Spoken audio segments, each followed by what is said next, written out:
Alan, this question has to do with panels number 8 and 9 of our exhibition or our exhibit. And panel A shows the different urban conditions that gave us different volume or volumetric considerations of the houses. And panel 9 shows that the variations of the houses that are presented in panel 8 as a volumetric configuration in terms of the position of the stairs, for instance, determined 4 different interpretations. The nucleus hall, the hall that makes the difference or differentiating hall that we're seeing right now, the extending hall, which we see on the slide right now, and the integrating hall. Alan, what is your opinion about what is shown in panels 8 and 9 and their graphical representation? I think this, in some ways, follows from what I was saying about the shift in the perception of language as modernism arrives. But there is also a strong social element to this. I don't know enough about the history of the middle classes in Colombia to know how things changed. I can really only speak about England and perhaps America. In this period, domestic servants are less frequent and may not live in the house, which is a great liberation in terms of architectural planning. You don't have to separate servants and family. Central heating is more readily available, so a large space is no longer a problem in terms of heating, or theoretically it isn't. May in England still be very cold. And the leaders of modern architecture have declared that space is what architecture is about, above all. And Le Corbusier has established this idea that double height space is especially wonderful. And all architects therefore learn about it. And you get the hall back as a result. It comes from these different factors, I think. They point towards a high, spacious room with multifunctions. The gender differences are easing, perhaps. They are not over, but they are no longer as rigidly enforced as they were before, perhaps. Children are still rather invisibly segregated, I think, and from the case studies I've looked at, but are perhaps not so much segregated as before. So the result is a big room in which people move and behave in ways that are different to before. Clothing, I think, makes a difference. I was very interested that a furniture designer explained to me that in the 1960s, the fact that women started wearing tights rather than stockings meant that you could sit in completely different postures. You could sit on the floor, most particularly. She gave a lecture which says, when we sat on the floor, and that is entirely to do with clothing. And we recognize that as a feature of the period, and you had floor cushions and seating changes, and the seat level of the seat gets lower on the whole. Beyond that, it's interesting, the picture of a staircase coming down that has been on the screen several times, I think is a consistent feature from the arts and crafts onwards. The stairs are not so much for going up as for coming down. This may sound paradoxical, but it is important to be able to make an entry. It's like coming on stage. And that is best done by descending a staircase. I think particularly in the case of the hostess of the house, to come down the stairs graciously is what it's about. It's a piece of theatrical scenery. And the whole ritual of entertaining guests, I think, is extraordinarily important in terms of halls. If you go back in England, maybe I'm digressing here out of the frame that we're in, but the idea of calling cards, which was extremely important up until the Second World War, that the lady of the house would have an at-home afternoon and receive people from the neighborhood, and this is how you established your place in a local society. It was through calling, and your card was a very important part of that, and there was a very firmly established ritual about how this was done. So it's not quite the same as that, but I think we forget how important the hall is for that function as well. So before I digress any further, I'll stop.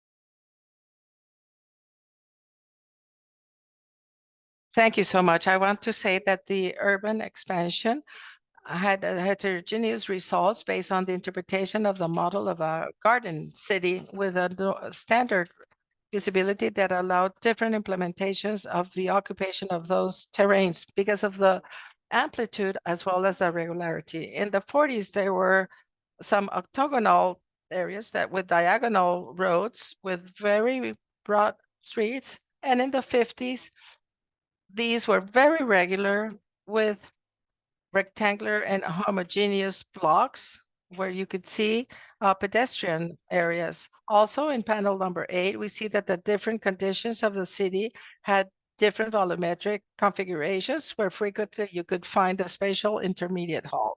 One of them is the one called the isolated, as we see, with the grouped houses in a large lot that is defined by one or more volumes that confirm this asymmetry. Another one, very recurrent, is the one that is called semi-isolated or continuous with differential volumes that get assembled according to the lot, where we had a main volume with 2 floors with 1 or 2 secondary ones, and a third one, which is the continuous and compact one, which had interior halls with 1 floor or a main floor, where you had these with the limits of the terrain with empty areas or patios or solares, as we call them in Spanish. The floor. Yes, in panels 8 and 9, we analyzed the phenomenon of the different areas in Bogota that have been built with modern architecture by architects that are local or those that have emigrated to Colombia. And this is an experience that curiously has not left a physical footprint or a cultural footprint in Bogota. From the examples that we have shown, we can deduct that the model of the garden city are like farmhouses, whether they're English style or modern styles. In other words, constructions to build the city in its complexity. So when we see the house in the lot, it has 3 configurations, and I'm going to summarize what Margarita just said. The isolated one, if it does not have a contact with the limits, semi-isolated, if it only touches part of the limits, and it is continuous and compact if it's done as you used to do it in the colonial city. Here, the modern architects saw the limited value of this garden city because it takes a lot of land, urbanization and infrastructures, and it is not definitely neither a city or a garden. So the modernity in Bogota did not take parts of the city that are truly modern, even though they had the instruments, as it could be with the theory of the Virgin Baum of Salmer, who worked since 1927 to 1940, that managed the 2 parameters, both the occupation of the land and the density of the inhabitants with the wisdom. A combination of buildings that is high over certain urban areas that include or introduces the density of the city with low compact houses that occupy land, but also adding their gardens like a green carpet. And also the metropole in the garden, as also said. Many of the cases that are shown in the exhibit refer to that, which was to build this theoretical model in Bogota. The Casa Bermuda that has been shown several times. And also the Obregón and Valenzuela houses, for instance, houses with a patio, the one of Bermudez with an intermediate hall, in such a way that there would be like a syncretism between the hall and the patio that would refer to the English or colonial Bogota through the spatial elements that are logical in architecture. Hello, Alan. I'd like to come back to some of the points actually that you were making right at the start. Now, the images that will accompany me now as I'm speaking will be of houses which will, I would have thought, probably be as unfamiliar to you as they were to me. But what they're doing is that they are showing that a series of modernist houses in modernist Colombian houses use a hall. It's called here a differentiating hall. It's used a hall as a space that separates primarily between other places, but nevertheless results in a place that has an architectural, a self-conscious architectural quality in its own right. You might almost draw an analogy back to the medieval houses and say we're talking here not about the Great Hall, but we're talking about the Screen's Passage as a kind of entrance point, which things are separated out through. What I was wondering was whether you could perhaps give us an idea from your own very wide knowledge of modern houses in England from the 1920s onwards up to, let's say, 1960s, whether you can think of any examples where entrance spaces of these sorts or spaces that divide between other rooms have been treated as a distinct architectural space in its own right. And to pick up a theme which I raised with John yesterday, whether these houses were photographed, because we know that many of them were photographed very well, they were photographed in a way that was intended to show that these entry halls, which in some cases are scarcely more than lobbies, are significant architectural spaces in their own right, which might carry some of the significance of the old idea of the hall as we've seen it in earlier periods. I think that's probably, it's a rather complicated way of saying, can you see from your own experience entrance lobbies in modern houses trying to represent some of the features of the traditional Great Hall?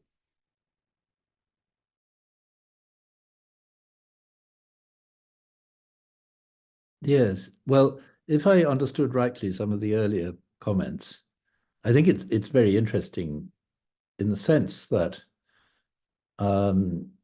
these post-1945 modern houses are all, in most cases, aspiring to be villas. They are not sites of production. Or if production is present, it's hidden, for example, in the kitchen or wherever the laundry is done. And they are depicting a world of leisure. You know, you do not work from home in these houses, I would say. And that's the world in which many of us grew up.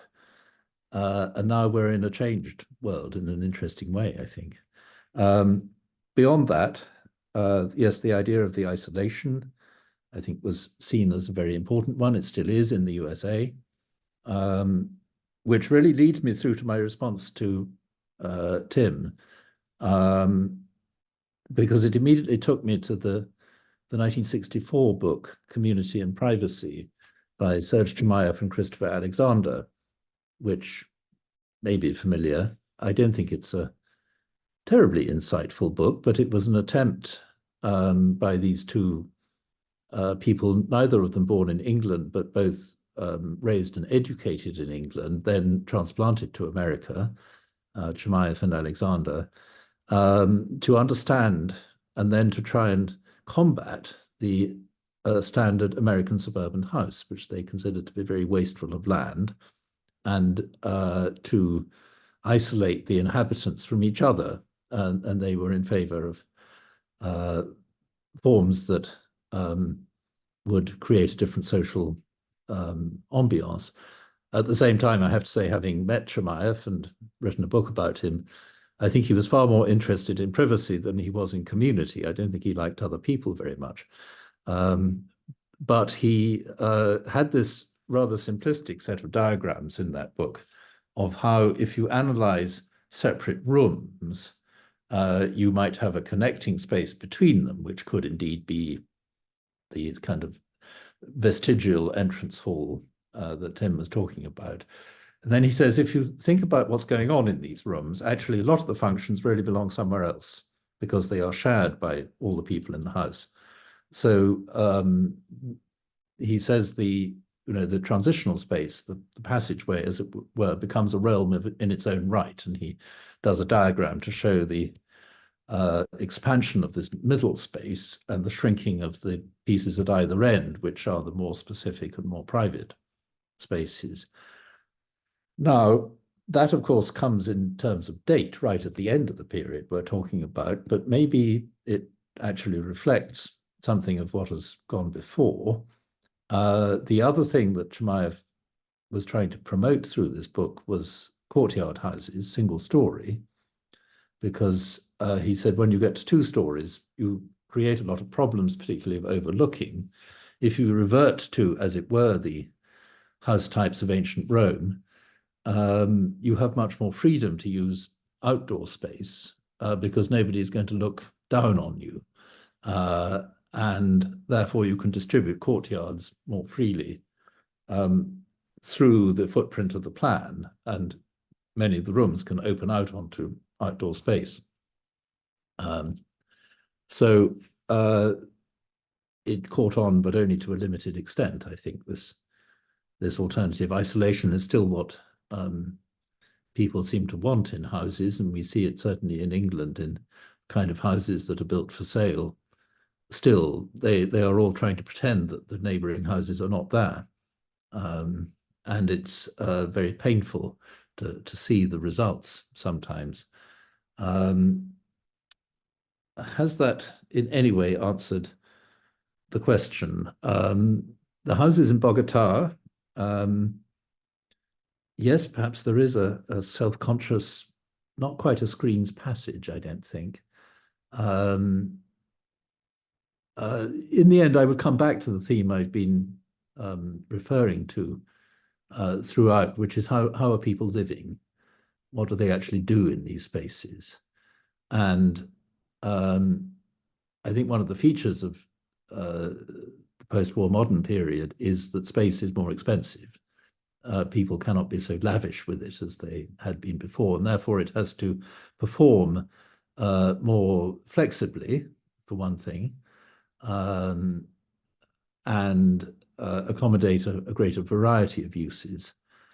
What, of course, is interesting that happens after 1965 is certainly in England, is the return of the kitchen to be the central space of the home, which it now is everywhere. And people who have very large and expensive houses, the kitchen now is the hub. And it has sort of taken on some of the functions, I think, of the middle hall. And it's very interesting. It may not be the place where cooking is done, but it's still symbolically the kitchen. And one day somebody will write about this, and I think it's going to be very amusing to see how the symbolism of the kitchen has become detached from the reality of preparing food.